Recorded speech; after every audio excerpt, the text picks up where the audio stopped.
بسم اللہ والصلاۃ والسلام علی رسول اللہ، اما بعد۔ محترم سامعین کرام، آج کا ہمارا درس نماز سے متعلق ہے، اور یہ ایک ایسا مسئلہ ہے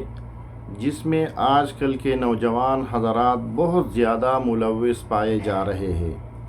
اور وہ مسئلہ یہ ہے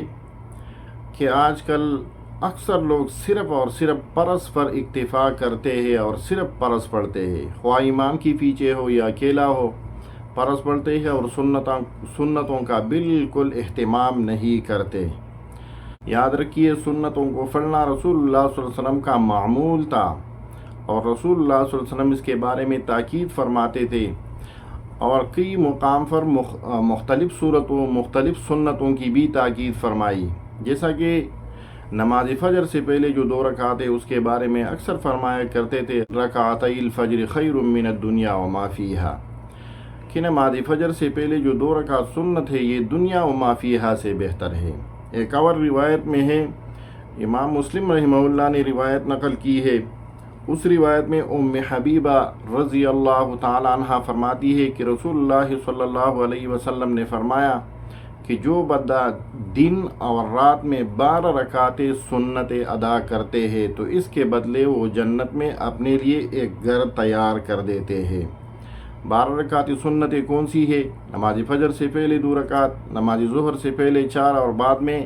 2 رکعت، نماز مغرب کے بعد 2 رکعت، نماز عشاء کے بعد 2 رکعت، تو یہ کل 12 رکعتیں بن جاتی ہے۔ اسی طرح رسول اللہ صلی اللہ علیہ وسلم کے صحابہ کرام کا بھی یہی معمول تھا کہ وہ فرائض کے ساتھ ساتھ سنتوں کا بھی اہتمام کرتے تھے، اور کئی روایتوں میں ایسی مفہوم پائی جاتی ہے کہ یہ جو ہم سنتیں پڑھتے ہیں یہ فرض کے مکملات میں سے ہے، یعنی اللہ نہ کرے اگر ہم سے فرض نماز میں کوئی کوتاہی ہو جاتی ہے تو جب ہم سنتوں کو پڑھتے ہیں تو سنتوں کی وجہ سے وہ فرضوں کی کوتاہی اللہ جل شانہ ہمیں معاف فرما دیتے ہیں۔ تو عرض یہ ہے کہ رسول اللہ صلی اللہ علیہ وسلم، صحابہ کرام، تابعین، تبع تابعین، وہ سنتوں کے پڑھنے کا خصوصی اہتمام کرتے تھے، نوافلوں کے پڑھنے کا اہتمام کرتے تھے۔ صلاۃ الضحیٰ، صلاۃ اشراق، صلاۃ تہجد، نماز عصر سے پہلے، نماز مغرب کے بعد، نماز عشاء کے بعد دیگر سنتوں کے علاوہ دیگر نوافل بھی پڑھا کرتے تھے۔ لہذا ہمیں چاہیے کہ صرف فرضوں پر اکتفا نہ کریں، بلکہ ہم فرضوں کے ساتھ ساتھ سنتوں کا بھی اہتمام کریں۔ اور رسول اللہ صلی اللہ علیہ وسلم نے جس طرح فرمایا ہے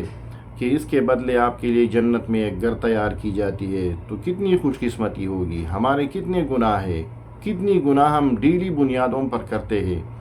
تو اگر اللہ جل شانہ کہیں ہماری سنتوں کو مقبول بنا دے اور قبول فرما دے، اس کے بدلے ہمارے گناہ بھی معاف ہو، ہمارے فرضوں کی کوتاہی بھی معاف ہو، اور ہمیں اس کے بدلے میں جنت میں ایک گھر بھی مل جائے، تو اس سے اور کیا خوش قسمتی ہو سکتی ہے۔ لہذا خود بھی سنتوں کا اہتمام کیجیے، اپنے بچوں کو بھی اس کی طرف ترغیب دے دے، اپنے یار دوستوں کو بھی اس کی ترغیب دیجیے۔